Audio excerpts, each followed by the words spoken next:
Bismillahirrahmanirrahim. Assalamualaikum warahmatullahi wabarakatuh.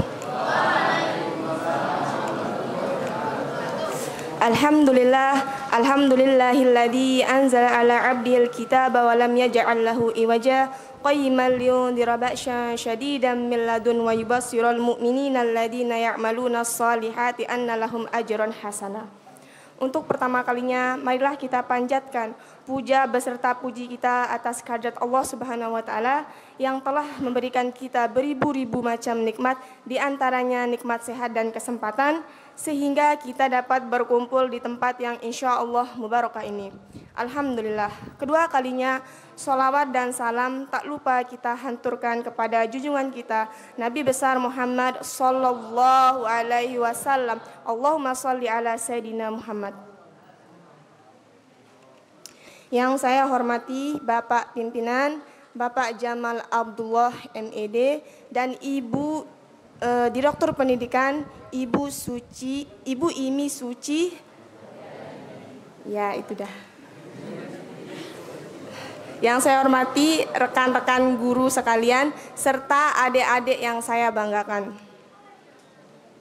Pada kesempatan ini saya ingin bercerita kisah saya sendiri. Jadi waktu saya pertama kali masuk pondok itu, sebulan pertama itu kita itu bahasnya itu tentang Rasulullah, pokoknya Masya Allahnya Rasulullah. Sampai saya tuh bertanya di dalam hati, siapa sih Rasulullah ini? Kok bisa gitu? Kok bisa orang itu memuja dan memuji segitu hebatnya? Hingga suatu hari saya bertemu dengan salah satu buku. Saya nggak ingat bukunya apa, pokoknya bukunya nggak terlalu tebal. Jadi di situ menceritakan tentang motivasi-motivasi hidup dan salah satunya itu cerita tentang Rasulullah. Dalam buku itu saya menemukan satu cerita di mana ketika Rasulullah SAW pergi berdakwah ke penduduk Taif. Jadi beliau itu di situ itu dilempari kotoran, batu, pokoknya sesuatu yang tidak baik karena penduduk itu tidak menerima dakwah beliau. Ketika dilempar, ternyata gigi beliau itu tanggal dan pelipisnya berdarah. Tapi apa yang beliau lakukan? Beliau menadah darah di pelipisnya.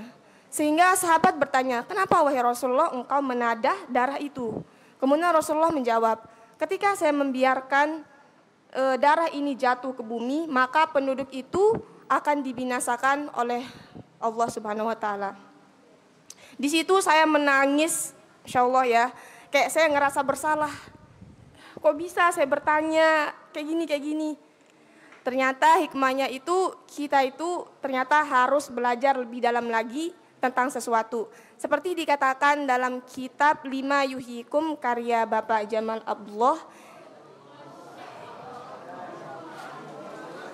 Beliau mengatakan, jangan pernah menyalahkan sesuatu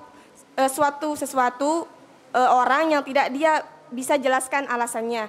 Karena ada banyak orang yang pandai bicara tapi sebenarnya dia tidak tahu apa-apa. Dan ada banyak orang yang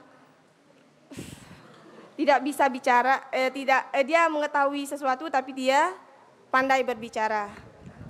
Mungkin sekian. Kurang dan lebihnya mohon maaf. Jazakillahu khairan kasiron. Wassalamualaikum warahmatullahi wabarakatuh.